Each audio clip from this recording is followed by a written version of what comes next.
धारण करती हैं। कौन सा महामंत्र? मन बना भव। किसने बोला?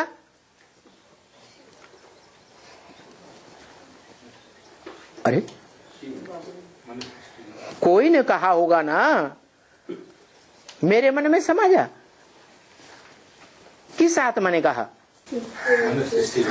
है मनुष्य सृष्टि के बाप ने कहा। शिव बाप ने नहीं कहा है? शिव बाप को मन नहीं होता, वो तो अमन है, सदा अमन चैन में रहने वाला है, वो कभी बेचैन होता ही नहीं। तो बेचैन कौन होता है? सबसे ज्यादा इस सृष्टि में चैन में कौन रहता है? उस आत्मा का नाम बताओ। जन्म मरण के चक्र में आने वाली आत्मा, जो इस सृष्टि पर सबसे जास्ती चैन भी महसूस करती है और बेचैन भी महसूस करती है, वो आत्मा का नाम बताओ। है कृष्ण वाली आत्मा। हाँ, वो सबका बाप है ना। बेचैन होने वालों का बाप नहीं है, कृष्ण है।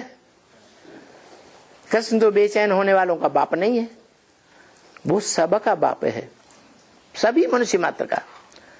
बेचैन से बेचैन मनुष्य का भी बाप है।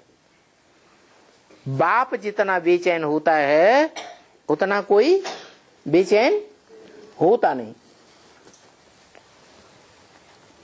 इस मनुष्य सृष्टि में रोने वाले भी हैं और हंसने वाले भी हैं। वो रोने वालों का भी बाप है या नहीं है? है? रोने वालों का बाप नहीं है? है।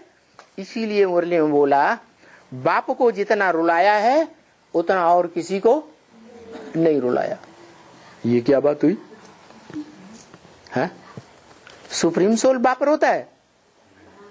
है? वो तो रोने की बात ही नहीं। वो ना हंसता है न रोता है।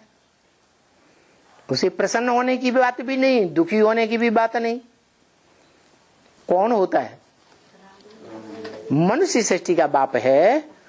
जो अति तमो प्रधान हो जाता है तो वो बेचैन हो जाता है। क्या हो जाता? बेचैन हो जाता है। और जब सत्व प्रधान बनता है तो उससे ज्यादा चैन में कोई रहने वाला विष्णु जैसा परम पदधारी कोई होता ही नहीं। ब्रह्मासु विष्णु कहा जाता है। जिसमें प्रवेश करता हूं उनका नाम ब्रह्मा रखता हूं। पंचमुखी ब्रह्मा, चतुर्मुखी ब्रह्मा। तो चार ब्रह्मा की भुजाएं चार विष्णु रूप कही जाती हैं, भुजाओं के रूप में। भुजाएं अपने आप चलती हैं, कोई चलाने वाला होता है?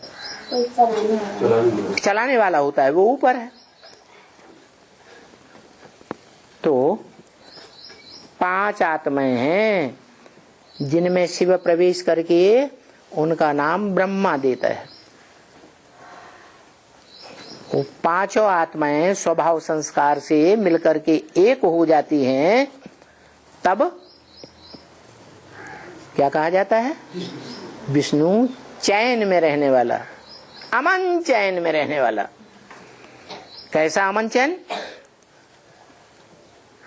सर्प बड़े विकारी होते हैं, ऐसे सर्प सर्पणियों की शैया पर लेटा हुआ है और उसको कोई बेचैनी अनुभव नहीं होती। नहीं तो रजाई में एक सांप घुस जाए और हाथ पड़ जाए तो क्या करेंगे? हैं? अरे उठ के भागेंगे कि नहीं? छोड़ छाड़ के रजाई, कितनी भी सर्दी हो, बेचैन हो जाएंगे। तो बताया, जिसके पास स्वयं की कमाई हुई प्रॉपर्टी है, क्या स्वयं की कमाई हुई प्रॉपर्टी है, वो ही बाप बनकर दूसरे बच्चों को वर्षे में दे सकता है। खुद प्रॉपर्टी का भोग नहीं किया है, तो दूसरों को भी, बच्चों को दे सकता है? नहीं दे सकता। जमींदार है तो जमीन का वर्षा देगा, क्योंकि जमीन का भोग ही है।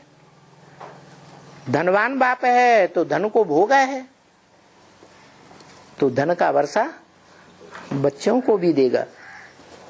जीवन मुक्ति का वर्षा जीवन में रहते हुए जिसने वो सुख का वर्षा जीवन में रहते सबसे जास्ती भोगा है, बीज रूप बाप के रूप में वो अपने बच्चों को भी देता है।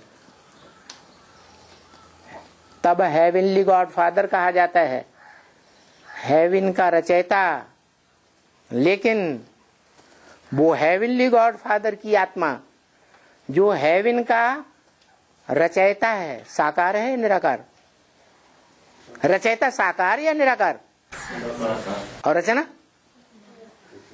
रचना भी साकार, रचयिता भी साकार।